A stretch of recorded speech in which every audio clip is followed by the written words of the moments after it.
জানো মই সকলো খবৰে পাইছো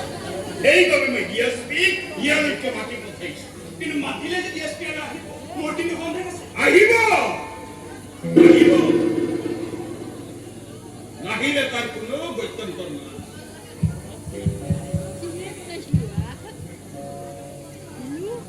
বিনন্দ বিনন্দ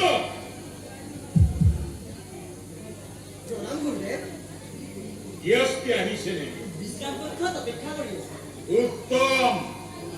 হয় দে হ'ব গুৰুদেৱ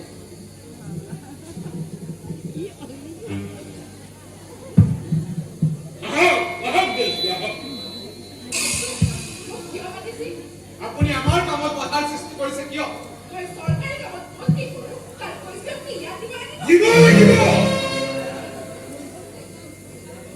কাৰণ এই অঞ্চলৰ সুশান্তিৰ দায়িত্ব মই লৈছো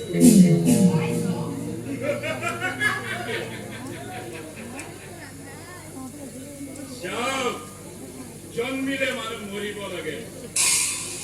কিন্তু জন্ম আৰু মৃত্যুৰ মাজৰ সময়ছোৱা সকলোৱে শান্তিত থাকিব মই ইহঁতৰ মাজত সেই শান্তি বৃদ্ধি কৰিম চাওক আমাৰ কামত কোনোবাই অসুবিধাৰ সৃষ্টি কৰি স্বামীজীয়ে তাক মানা কৰি সি মনে মনে থাকে কিয় থাকি কাৰণ তাৰ আকৌ অন্য এজনৰ ওচৰত কিবা কাম আছে স্বামীজীয়ে তাতো কৈ দিয়ে সি কৰি সি কিয় কৰিলে কাৰণ তাৰ আকৌ অন্য এজনৰ ওচৰত কিবা কাম ফচি আছে স্বামীজীয়ে তাতো কৈ দিলে এনেদৰে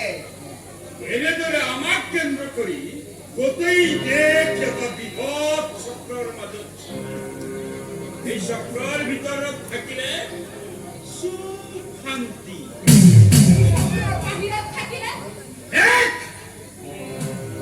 কুৰুক্ষেত্ৰৰ ৰণস্থলীত কটা শূন্যৰ দৰে পৰি থাকিবি এটা আঙুলি উঠিব এটা বন্দুকৰ গুলি বাহিৰ হব কিয় হব কাৰণ তাৰ পিছত আৰু এটা বন্দুক খোলা আছে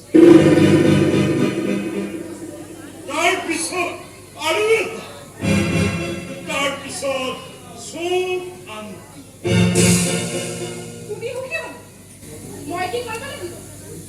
ৰুদ্ৰ বিকাশ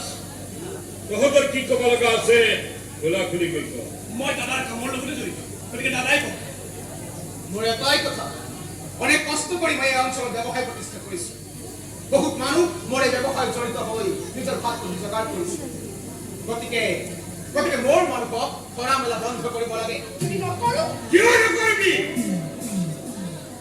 তই ওপৰৰ ফোন পোৱা নাই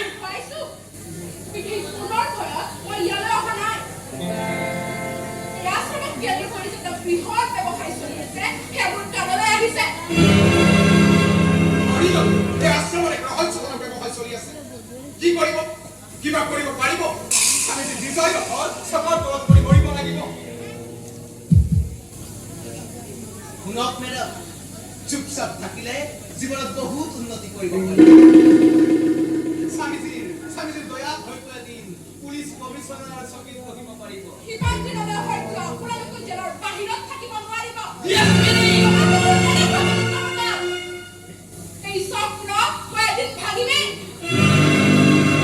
এইটোৱে আমাৰ শেষ কথা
তাৰপিছত গ'ল আন এজন হাত পাও কেনেদৰে খালে পইচা খুজিলত এজনৰ দিয়ে এজনে খোৱা বুলি কয় মই খাইছো মই পইচা দিম হেৰ খাদ্য কি আছিল হে মচুৰ দাইল মুগ দাইল মাটি দাইল আলু ভাজি বেঙেনা ভাজি পটল ভাজি বেলেগ কৰা চিকেন কৰা সৰু মাছ ৰৌ মাছ চিতল মাছ চিকেন মটন তোমালোকে কি খাইছিলা সেইবোৰ অকল মিলি নুঠে আছিল আমি খাইছো অমলেট মাছ আৰু মাংস ভাত শুনিয়ে নহয় নিজে ক'লে মই খাইছো মই পইচা দিম এই কথা নাজানো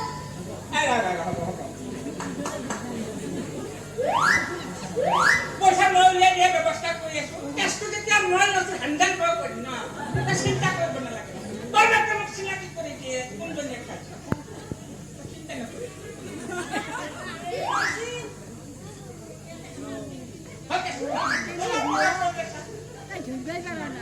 এই পাইছিল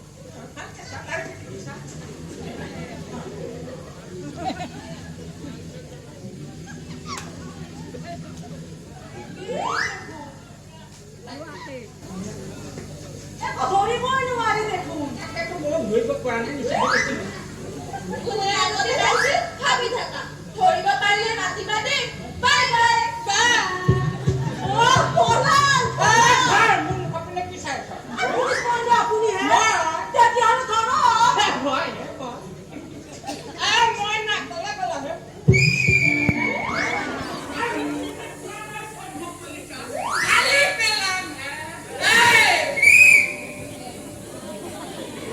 লুকাই লুকাই ঘূৰি ফুৰাটো মোৰ বাবে বৰ অসহ্যকৰ হৈ পৰিছে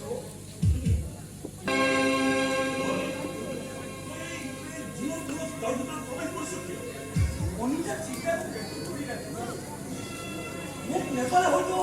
সিহঁতে অমিতাক সৰ্বনাশ কৰিব কিন্তু এনেদৰে তুমি দিনত চাউল ওলাই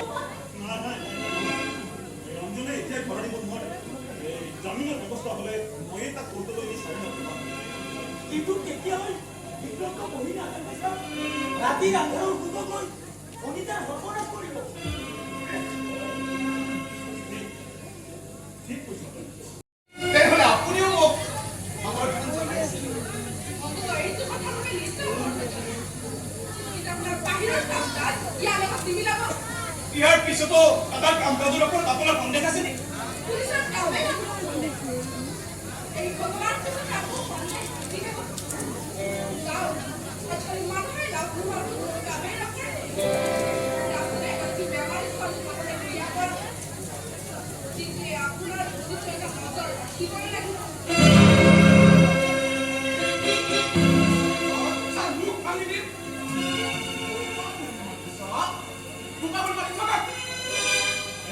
তোমাকে মাতিছো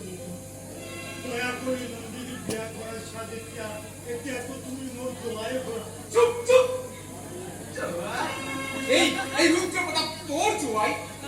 পয়লে কাছে কি লাগে ইয়াত নন্দিনী ইয়ালৈ নাহে তেনেহ'লে ভিতৰত মই নিজে বিয়া হ'ব তোৰ ইমান হব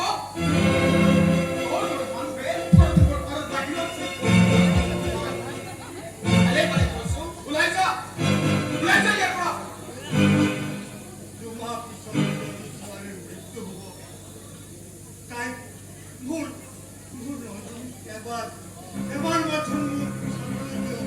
ইমান লৰালৰি কৰিছ কিয় তোমাক পিছত আহি ছোৱালীৰ মৰা মুখখন চাই যাবি যা নহয় তেনে কথা নক'ব আৰু কোনো কি এইখন ঘৰলৈ নাহিবি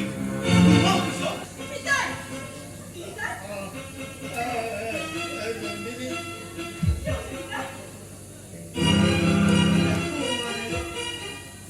চকুৰে সেইবাবে মই পিছৰি গৈছিলোঁ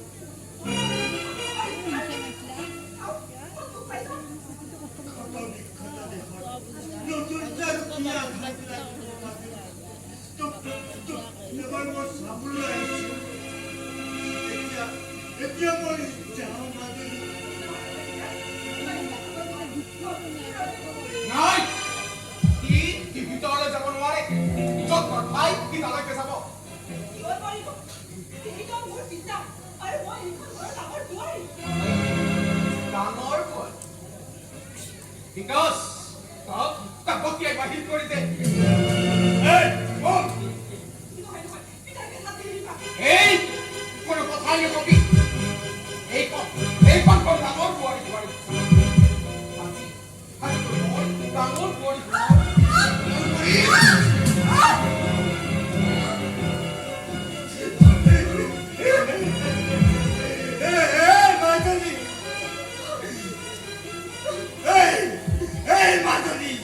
সদায় ভগৱানৰ ওচৰত মই তোৰ পৰাময়ৰ বাবেই প্ৰাৰ্থনা কৰিছো কিন্তু আজি কৈছো তোমাক নহয় তেওঁ যেন দুদিনৰ ভিতৰতে মাৰি দিয়ে আশীৰ্বাদ কৰিছো কথা হৈছে কি নতুন মোৰ গোহালি ঘৰত গোহালি ঘৰত নাইবা গছৰ তলত থাকিব দিয়ে সেই বিষয়ে মোৰ কোনো চিন্তা নাই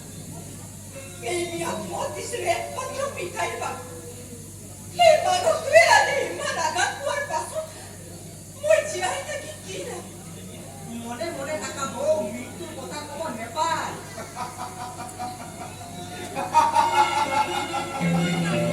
মৃত্যুৰ কথা নকলেও 2 মাহ পিছত তাইৰ মৃত্যু নিশ্চিত কিন্তু তাৰ আগতে মই নিজকে শেষ নকৰো মনত ৰাখিব এই 2 মাহৰ প্ৰত্যেকটো মাহত 30টা কৰি দিম প্ৰত্যেকটো দিনত 24টা ঘণ্টা প্ৰত্যেকটো আইনক ভালদৰে থাকিবলৈ দিয়া নাই তাৰ খবৰ ৰাখিছে যায় আৰু আনজন যে লুকাই ইয়ালৈ আহে এই খবৰ এই পাই গৈছে জানি চালি যদি আইনৰ নহলে ব্যৱস্থা কৰিব ইয়ালৈ আহিছে কিয় তুমি কি কাৰণত নিজৰ ঘৰ এৰি ইয়ালৈ আহিছা লাগিলে হয়তো সুবিধা হ'লহেঁতেন ইমান দিনে বিক্ৰমৰ দ্বাৰাই মোক উঠাই নিব পাৰিলেহেঁতেন মনে মনে থাকা নাই এইখন ঘৰত তিৰোতাৰ পৰা প্ৰমাণপত্ৰ নচলে জানিব বিচাৰো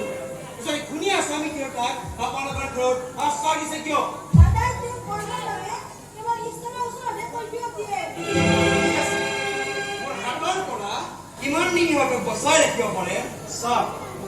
আমি ৰঞ্জনক আৰু তাৰ পাছত নোৱাৰে তেওঁ কোনোদিন ধৰিব নোৱাৰে কাৰণ ৰঞ্জন এটা নাম নহয় ৰঞ্জন এটা বিদ্ৰোহৰ স্বপ্ন এই নহয় লাখ লাখ মানুহে সেই স্বপ্নক বুকুৰ ভিতৰত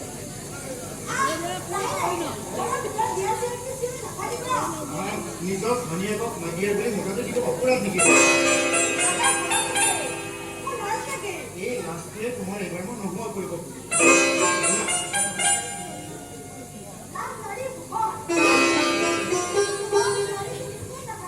আকৌ আৰম্ভ কৰিলে নহয় সেই জাতীয় পাৰ্টিৰ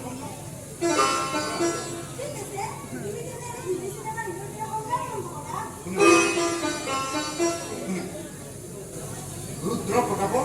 নাৰ্ছিং হোমৰ লাইচেঞ্চ হৈ গ'ল আৰু তাৰ আনন্দ বিকাশে আমাৰ বাবে চহৰৰ হোটেলত এটা পাৰ্টিৰ আয়োজন কৰিছে আৰু সোনকালে এতিয়া আমি সাজ কৰিব লাগে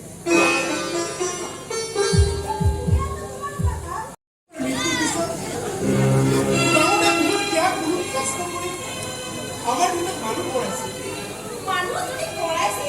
তেতিয়াহ'লে তোমাৰ সকলোৰে এটা উজ্জ্বল ভৱিষ্যত পৰি থাকক কিয় তোমাক এই গাঁৱত আবদ্ধ কৰি ৰাখিছে কিয় কাৰণ গাঁৱৰ বায়ু পানীত ভিটামিন বেছি আছে সেইকাৰণে মানুহে নিজৰ প্ৰতিৰোধে ভাবিব নালাগিব বহুৰাত ঘৰৰ সৃষ্ট ঠাই যি জীয়াই থাকিব বিচাৰে নিজৰ মূৰ ওপৰত পৰি যি জীয়াই থাকিব নাজানে কি উন্নতিৰ অৰ্থই নাজানে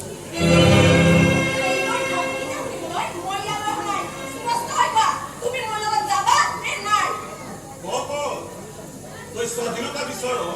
নে ডিঙিত শিকলি বান্ধি এওঁলোকৰ ভৰিৰ তলত পৰি নেজ জোকাৰিব বিচাৰ ডাঙৰীয়া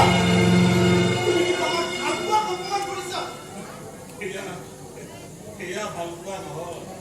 এয়া হৈছে লোভ আজি তই লোভৰ বশৱৰ্তী হৈ এই ছোৱালীজনীৰ পিছত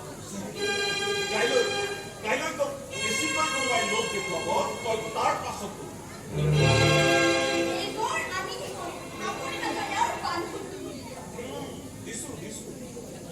দিছো কিন্তু তুমি যোৱাৰ আগতে এটা কাম কৰিবা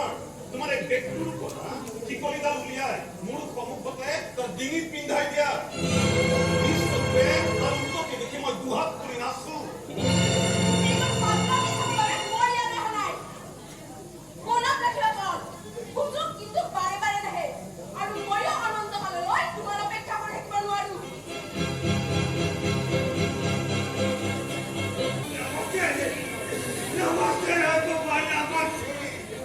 লাভতে তাই আৰু লাভতে কি হৈছে খুলি কোৱাচোন কি হৈছে মই যেন তাইক মৃত্যুৰ বাবে আশীৰ্বাদ দিয়ে তুমি ভুলটো ধৰাচোন কি হৈছে খুলি কোৱাচোন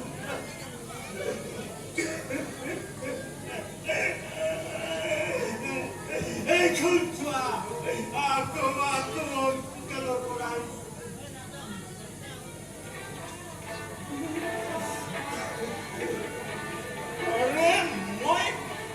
মই পাগল হৈ যাম কি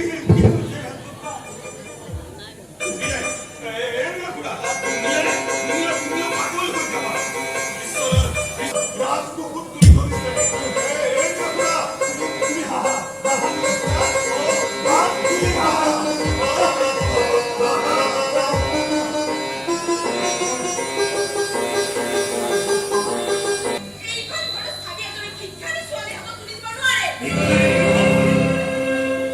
তাই নীলকান্তৰ ছোৱালী যিয়ে মোক পৰিচৰ্যা কৰিছিল তহঁতৰ মাৰ দেউতাৰ মৃত্যুৰ পিছত বহুত আশাৰে তহঁতক মই লালন পালন কৰিছিলো কিন্তু মই আজি কি পালো মই বহুত সহ্য কৰি পেলালো মোক মাৰি পেলালো নিতুল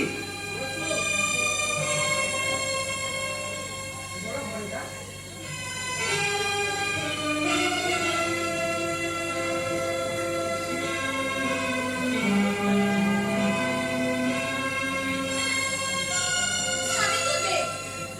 দে বুলি কৈছো স্বামীটো দে দে বুলি কৈছো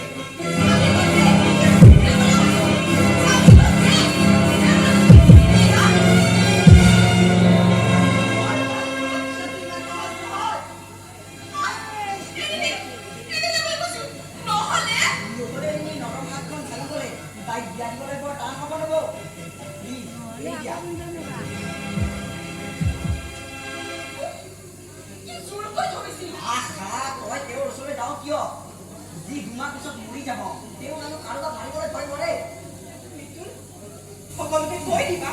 এইখন ঘৰত আৰু যেতিয়াই পাৰ্টি নহয় এইবোৰত ইমান টকা খৰচ হয় মোৰ চিকিৎসাৰ খৰচ ক'ৰ পৰা আহিব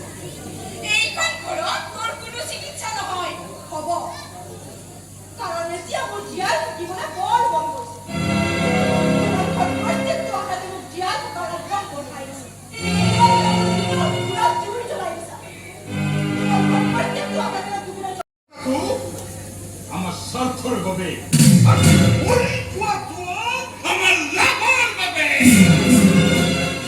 নহয় স্বামীজী নন্দিনীৰ মৃত্যুৰ কথা এতিয়া আপোনালোকে পাহৰি যাব হস্পিটালৰ পৰা এখন জৰুৰী চিঠি আহিছে চিঠিত লিখিছে নন্দিনী সম্পৰ্কে আগতে যি ৰিপৰ্ট পঠাইছিল সেয়া সম্পূৰ্ণৰূপে নতুন ৰিপৰ্ট মতে নন্দিনী এতিয়া সম্পূৰ্ণ সুস্থ আৰু অন্তত 50 বছৰ তাই জীয়াই মিছা নহয় এয়া দিনৰ পোহৰৰ দৰে সত্য বেইমান বিশ্বাসঘাতক সাধুটোক মই মাৰি পেলাম ৰুদ্ৰ উত্তেজিত নহবি ক্ষান্ত হ যি কৰিব লাগে মই কৰিম এইবোৰ আপোনালোকৰ ষড়যন্ত্ৰ বেমাৰী ঘৰলৈ ভাল খবৰ আহিলে মানুহবিলাকে আনন্দহে কৰিব লাগে কিন্তু আপোনালোকে আপুনি বুজা না তেওঁলোকে জীৱনটো নদীত সহ্য কৰিব নোৱাৰে এটা মৃতদেহক বিয়া কৰাই তেওঁলোকে মাত্ৰ নাম কিনিব খুজিছিল ঠিক ঠিকেই কৈছ তই জীয়াই থাকিব বুলি জানিলে তাই যদি এজনী ছোৱালীক এইখন ঘৰ চাকৰি যদি বিয়া নকৰে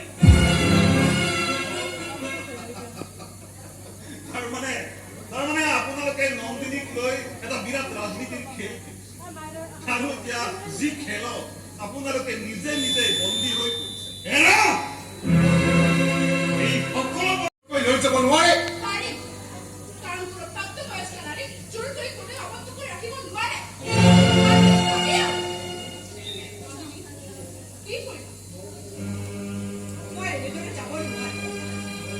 মই এতিয়া নীলকণ্ঠ দাসৰ ছোৱালী নহয়। মই এইখন ঘৰৰ ডাঙৰ বোৱাৰী। গতিকে এইখন ঘৰৰ ৰাজত্ব অনুসৰি মই নিজৰ ভাৰীত পিতৃ দিবলৈ যাম। আপুনি খালে অফিচাৰ এতিয়া যাওক। পুলিচৰ পোছাক গাত থাকিলে বুলিয়েই সকলো কথাত মাত পাতিবলৈ আহিব নালাগে। যদি জীয়াই থকাটো আপোনালোকৰ বাবে ডিঙিত টাইট লাগি থকাৰ দৰে উলিয়াবও নোৱাৰে, তুলিবও নোৱাৰে। পাৰি উলিয়াব পাৰি। যিজনে তাৰ হাতৰ কাম জানে তেওঁ চকু মুদি এই কাম কৰিব পাৰে। সেইকাৰণে মোৰ আপোনালোকৰ ওপৰত নজৰ থাকিব। যদি কিবা এটা হয় তেনেহ'লে ময়ো চকু মুদি আপোনালোকক জেলৰ ভিতৰত সোমোৱাই থ'ম।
এইবোৰ কথা সহ্য কৰিবলৈ তই ইয়াত কৰি আছ।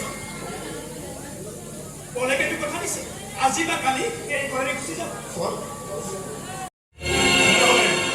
তেনেহ'লে আজিৰ পৰাই প্ৰস্তুতি আৰম্ভ হ'ব। আমি সকলোৱে কৰিবলৈ আছো। তোৰ জয় নিশ্চিত। জয় পৰাজয়ৰ কথা ক'ব নোৱাৰিছা। মই মাত্ৰ প্ৰমাণ কৰিব বিচাৰিছো মহিলাই যে মূৰ তুলি জীয়াই থাকিব। শিৰত থকা এই সিন্দুৰ বলেৰে যে ব্যক্তিগত স্বাধীনতাক ক্ৰয় কৰিব নোৱাৰে তাক মই প্ৰমাণ কৰিম।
কিন্তু মোৰতো উৰিবলৈ সময় নাই। মোৰ নাৰ্ছিং হোমত অপাৰেশ্যন এটা তহঁতে কথা পাত মই দাদাক ভালকৈ মাতি খাই গ'লো কথা পাতিবা দেই মিঠুন মিঠুন গৌৰা গাড়ীত সকলো বস্তু তুলি দিয়া হ'ল এবাৰ চাচোন বস্তু পৰিব এবাৰ ভালদৰে পৰীক্ষা কৰিম নক'বা গৌৰা তেনেহ'লে আমি পলম নকৰোঁ নেকি আজি আমি ক'ত যাম ইয়াৰ পৰা 26 মাইল দূৰত এখন ফৰেষ্ট আছে তাত এটা সুন্দৰ বাংলা আছে আৰু আজি আমি তাতে পিকনিকৰ আয়োজন কৰিছোঁ পিকনিক কিন্তু হঠাৎ হ'ল যে হঠাৎ কিয় কৰিলোঁ তুমি জানো বুজা নাই মই এই বুজাবুজি কৰাৰ বাহিৰত জিকিবলৈ ইচ্ছা নাই ঘৰতো দুখ নাই ঘৰত গৈ এফালে হুইচেল বজাইছে আৰু মই মাত্ৰ খেলি গৈছোঁ গতিকে খেলখন ভালকৈ খেলিবলৈ আমি খেলপথাৰলৈ যোৱাই ভাল হ'ব নেকি ঠিক আছে এই সময়তে মিলি ক'লৈ যাম এটা পিকনিকৰ আয়োজন কৰিছোঁ আচৰিত কালি মানে মোৰ কোৱাৰ্টাৰলৈ আহিছিল কিন্তু এই বিষয়টো মোক একো এষাৰ নকলি ক'লে মনতে যাব পাৰিলো ভাবিলোঁ তই নাচনীয় ব্যস্ত থাকিবি কোন চাপে নিজৰ পত্নীৰ বুঢ়া পুৰণি গুচাই পাৰ্টিলৈ নি মদ বেছি আধুনিকা হৈছে কোৱা তুমি মোৰ এই উন্নতি দেখি এজন ডাক্তৰৰ উপযুক্ত পত্নী হোৱা দেখি তোমাৰ ভৱিষ্যতৰ উন্নতিৰ কথা ভাবি তুমি হাত তালি লাগিব লাগে নহয় নহয় নহয় তোমাৰ কথা শুনি আজি মই কিবা অকণমান ভয় লাগিছে হলিতা জুই লগাই দি বিস্ফোৰণৰ শব্দৰে ভয় কৰিলে কেনেকুৱা হ'ব কোৱা হ'ব তুমি ভয় কৰিব নালাগে তুমি নাৰ্ছিঙলৈ যোৱা এই মিলিৰ গাত ইমান সহজতে কোনোৱে হাত দিব নোৱাৰে মই আহিছোঁ মই মাত্ৰ সত্য কথা কওঁ আধুনিক শিক্ষাৰ ৰঙী চশমাযোৰ পিন্ধি নিচা জ্ঞানৰ অহংকাৰেৰে আপুনি মাত্ৰ সত্যটোক চিনিব পৰা নাই নিজৰ ভাল বিয়া বিচাৰ কৰিব পৰা ক্ষমতা মোৰো আছে নাই থাকিলে নিজৰ দাদাক এনেদৰে অকলশৰে এৰি থৈ নাহিলেহেঁতেন এনেদৰে নিজৰ পত্নীক অকলশৰে পিকনিকলৈ যাবলৈ নিদিলেহেঁতেন আমি লৈ যাম সত্যক চিনি নেপালে কোনো ক্ষতি নাই মাত্ৰ ক্ষতি হৈ নিচা সঁচা বুলি ভুল কৰিলে আৰু তুমি কি কৰিছা চিনেমাৰ হিৰো হ'বলৈ গৈ তুমি সেই মানুহজনক ভৰি মালিচ কৰি থকা নাই আপুনি কি ভাবিছে ভক্তি যন্ত্ৰণা ভোগ কৰালে তাৰ উচিত প্ৰত্যুত্তৰ মই দিম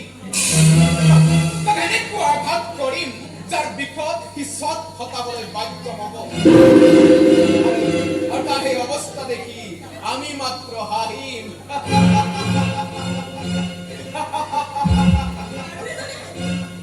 যাৰ নাম ভগৱান ভগৱান ভগৱান কি কৰিব মোক তোৰ ভগৱানে তেৰা সেইজন বিচাৰ আগতে আজি সঁচা সঁচি মাৰি পেলাও উত্তেজিত হলে কোনো কাৰ্য সিদ্ধি নহয় মোৰ কথা শুন নুশুনো আৰু আপোনাৰ কথা নুশুনো এতিয়া মই এই অঞ্চলত মুখ উলিয়াম কেনেকৈ মানুহে মোৰ গাত থু পেলাব মোলৈ আঙুলি থুৱাই হাঁহিব আৰু মই সেয়া সহ্য কৰি যাম আজি মোৰ হাতত মৰিবই লাগিব নন্দিনী আপোনালোকৰ ঘৰত থাকিব কিয় নিৰাপত্তাৰ দায়িত্ব মোৰ ওপৰত আৰু প্ৰত্যেক দিনা DSP ৰিপৰ্ট পঠাব লাগে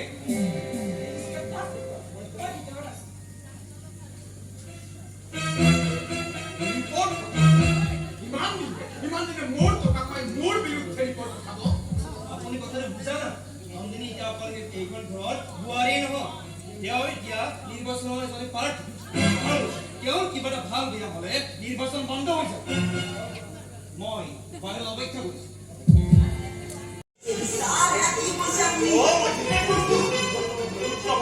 বিৰুদ্ধে নন্দিনীয়ে মূৰ তুলি থিয় হৈছে যাৰ মূল্য দিব লগা হ'ল তাই এনেই কৰি মই যিকোনো নন্দিনীক বচাবই লাগিব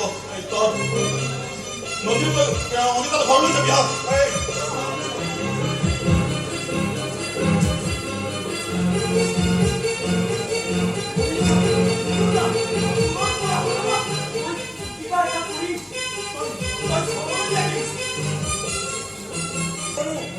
মই তাৰ সংসাৰত জুই লগাই দিম জুই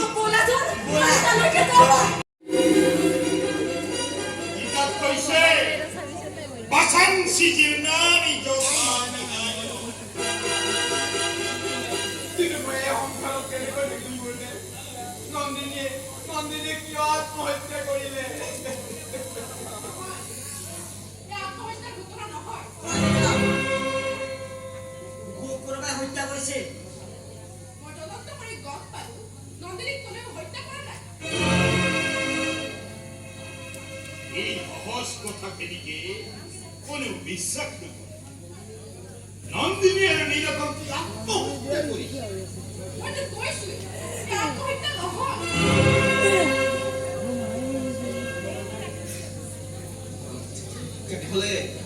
তেনেহলে কি হৈছিল নন্দিনী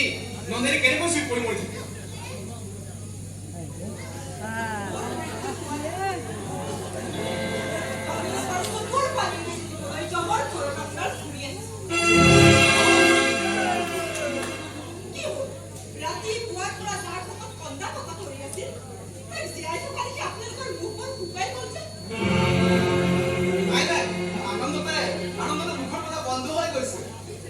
ঈশ্বৰৰ যিটো বিচিত্ৰ মায়া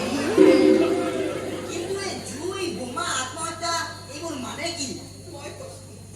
তেওঁ যেতিয়া নিজে গাড়ী লৈ গৈ মোক ঘৰত থবলৈ গৈছিল তেতিয়াই মোৰ কান্দে কৈছিল তাৰ পিছত যেতিয়া চুটকেছৰ চাবি পোৱা নগ'ল তেতিয়াই মোৰ বুজিবই বাকী নাথাকিল তেওঁ খাই খোৱাই লগে লগে পিতাই লৈ মই DSP মেডামৰ কোৱাৰ্টাৰ পালোঁ এই সময়ত মই কোৱাৰ্টাৰত নাছিল খবৰ পাই লগে লগে গলো যদিও তেতিয়ালৈকে গোটেই ঘৰত জুই জ্বলিছিল চুটকেছটোৰ অৱশিষ্টও পোৱা নগ'ল কিন্তু বিচাৰি পালে আপোনালোক আজি গ্ৰেপ্তাৰ হ'লহেঁতেন আপুনিও মই কোনো চুটকেছটো পিছৰ বিষয়ে নাজানো কিন্তু বিক্ৰমে আশ্ৰমৰ পৰা বিক্ৰমে সেইটো লৈ গৈছিল মিছা কথা বিক্ৰম মোৰ লগত যোৱা নাছিল আজি 3 দিন ধৰি মই বিক্ৰমক বিচাৰিয়ে পোৱা নাই বিচাৰি পোৱা নাই মানে তাৰমানে এই ঘটনাৰ পিছত আপোনালোকে তাক বোধহয় পৃথিৱীৰ পৰাই বিদায় দিলে সাক্ষীক জীয়াই ৰখাবলৈ বুৰ্বক তুমিতো নহয় দাদা যিয়ে নহওক, এই ৰহস্য মই ভেদ কৰিমেই জগন্নাথ, আপোনাৰ পত্নীৰ সুৰক্ষাৰ বাবে প্ৰতি মুহূৰ্তত পুলিচ আপোনাৰ ঘৰৰ বাহিৰত থাকিব মনত ৰাখিব দ্বিতীয়বাৰৰ বাবে যেন এই ঘটনা সংঘটিত নহয় তই এতিয়া এই ৰুদ্ৰপদক চিনি পোৱা নাই এইবাৰ মইতো নামত কৰি নচোৱাম লাজ অপমানত তই নিজে জ্বলি মৰিবি কোনেও পাহৰি গৈছে যে মই এজন পুলিচ অফিচাৰ মই জবৰ মুখৱৰ্তী হৈ দুৰ্নীতিক প্ৰশ্ৰয় দিছিলোঁ তাৰ প্ৰতিকাৰ মই কৰিম গুডবাই এয়া কোনো সপোন আছিল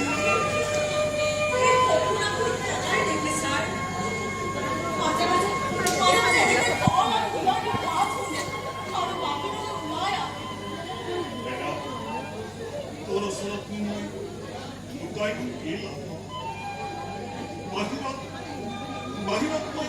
যিমানেই দাগ হৈ নেদেখাওঁ ভিতৰি সিহঁতৰ প্ৰতীক্ষাত মই শুই থাকোঁ সিহঁত যে ভাবিব মোক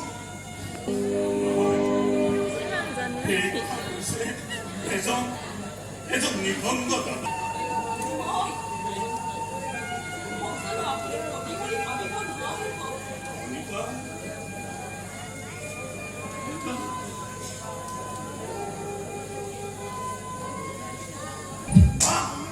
কি সুন্দৰ দৃশ্য চোৱা সকলোৱে চোৱা আমি যি কৈছিলো এয়া সত্য হয় নে নহয় এওঁলোকৰ ৰাগবিলাকো নিশ্চয় কোনে দেখিলা ৰুদ্ৰভাৱে কথা কওক ৰুদ্ৰবতা মনে মনে থাকক চৰিত্ৰহীন নম্বৰ এজনী তিৰতা কপাল ভৰে ঘৰত সোমাই ৰাখি গৰ্ভৱতী কৰাৰ পিছত ডাঙৰ কথা নকব আপোনালোকে কি কৈছে ৰুদ্ৰবতা এনেকুৱা দেৱতা সদৃশ মানুহৰ বিষয়ে এনেবোৰ লাখ টকা কথা কব নেপায় ন্যায় বিচাৰ কৰিবলৈ আমি ইয়ালৈকে আহিছো যদি কথাটো সত্য হয় ই আশ্ৰমৰ পৰিৱেশত ঘোৰ অন্যায় মানা যদি এৰেষ্ট কৰা নাই কিয় চেষ্টা কৰিছোঁ এদিন প্ৰতিবাৰে পৰীক্ষা কৰি দিছা বোধহয় তুমিও ইয়ালৈ আহি মনে মনে থাকা ৰবা ঈশ্বৰিবা সকলোৱে মিলি মাত্ৰ এই অঞ্চলৰ পৰিৱেশ বিনষ্ট কৰিছে তোমাৰ এই অক্ষমতাৰ বাবে ওপৰৰ নিৰ্দেশত তোমাৰ পুলিচৰ পোচাকজন হেৰুৱাব লগা হ'ব পাৰে নাই নালাগে আপোনালোকে একো কৰিব নালাগে সকলোবোৰ অপজক মূৰ পাতি লৈ আমি এই গাঁৱৰ পৰা ওলাই যাম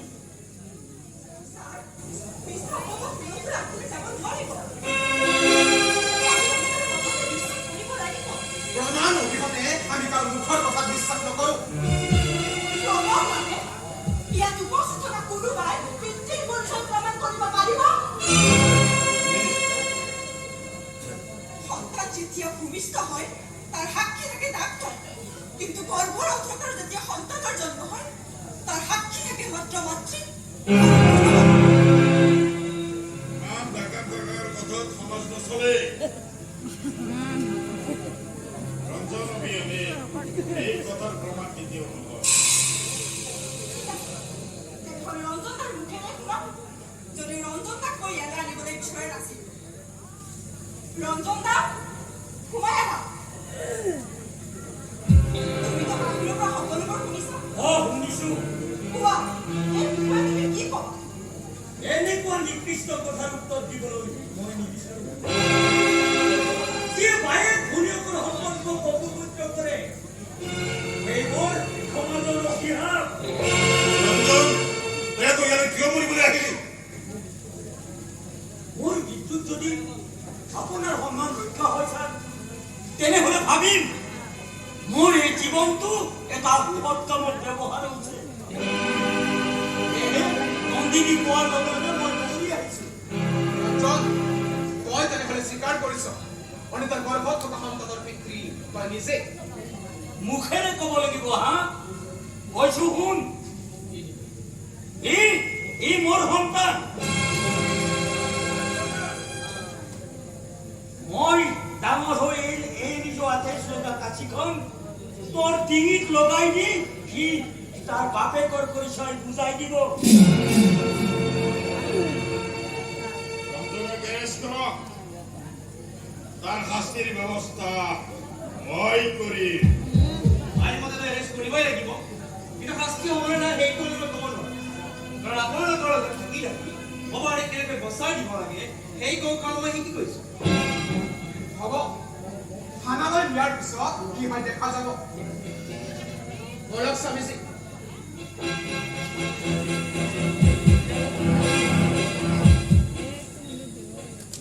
দুখ নকৰিবি অনিতা অধিক আগ্ৰহ আমাৰ মাজৰ এই মৰমৰ বন্ধু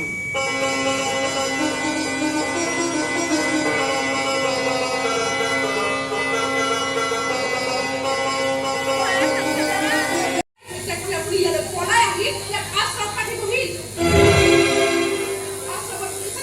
প্ৰস্তুত কৰি দেশৰ নৱপ্ৰজন্মৰ মাজত মিলাই দিলে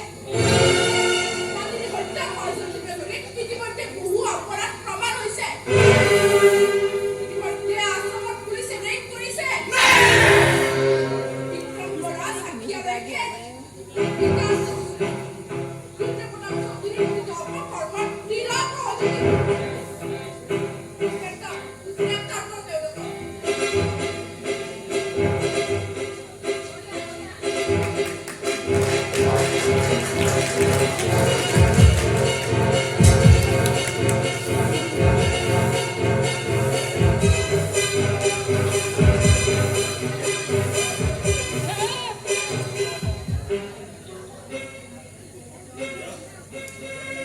আপুনি কি কৰিলে যাৰ যি প্ৰাপ্য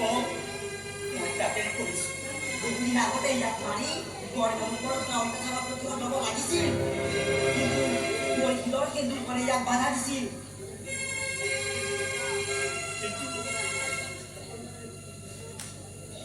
অসন্মানীয় পত্নী হৈ থকা